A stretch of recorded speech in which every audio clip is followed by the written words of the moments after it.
शुरू।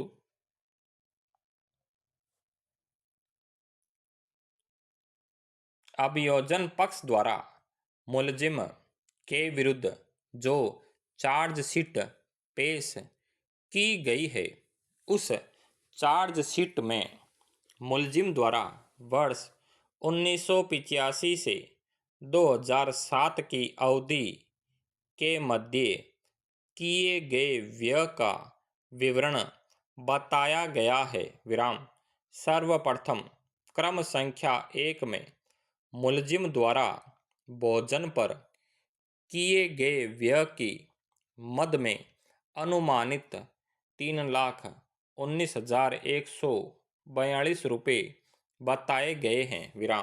इस संबंध में न्यायालय द्वारा किए गए विवेचन से यह प्रमाणित हो रहा है कि मुलजिम के पिता उसके साथ निवास करते थे, जिनकी कृषि भूमि ग्राम चावली में स्थित थी। न्यायालय के विनम्र मतानुसार जब मुलजिम की स्वयं की खेती बाड़ी है और संयुक्त परिवार है, तो भोजन पर मुलजिम की आय का 1/3 भाग व्यय होने का अनुमान लगाया जाना कतई उचित नहीं है। न्यायालय के विनम्र मत में भोजन पर इससे कहीं कम व्यय हुआ होगा, क्योंकि मुलजिम को उसके पिता की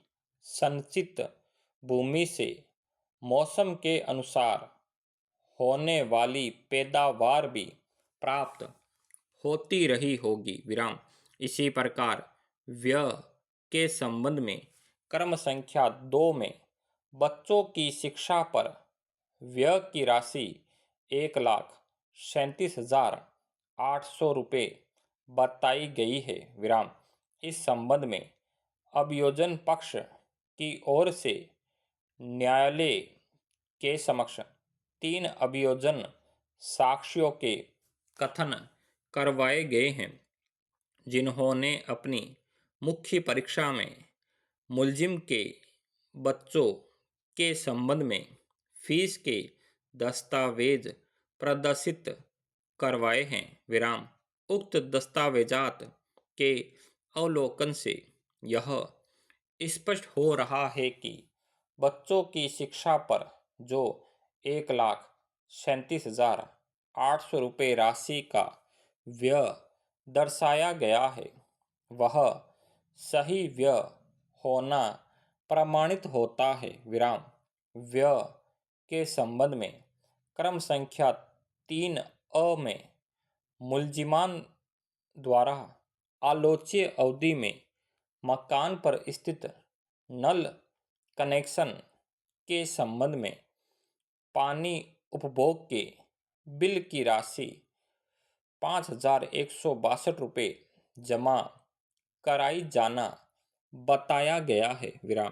इस संबंध में अभियोजन साक्षी संख्या 6 उदयराज ने अपनी मुख्य परीक्षा में कथन किया है कि उसने साक्ष्य में जमा उपरोक्त राशि के विवरण को प्रदर्श P8 के रूप में प्रदर्शित करवाया है। इस दस्तावेज से यह प्रमाणित होता है कि मुलजिम द्वारा आलोच्य अवधि में पानी के उपभोग के लिए बिल राशि 5,162 रुपये जमा करवाई गई है।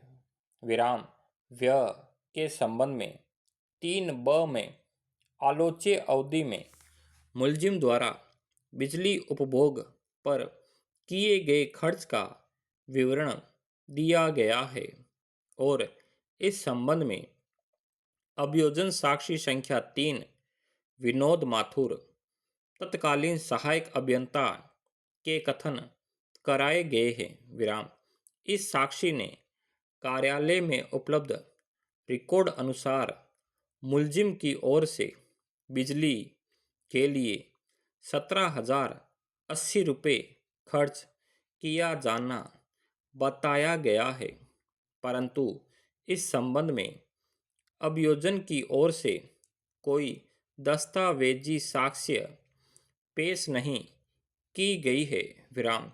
इस कारण अभियोजन द्वारा इस मद में अनुमानित आधार पर जो राशि व्यय होना बताई गई है वह साक्ष्य के अभाव में कतई प्रमाणित नहीं मानी जा सकती। Full stop.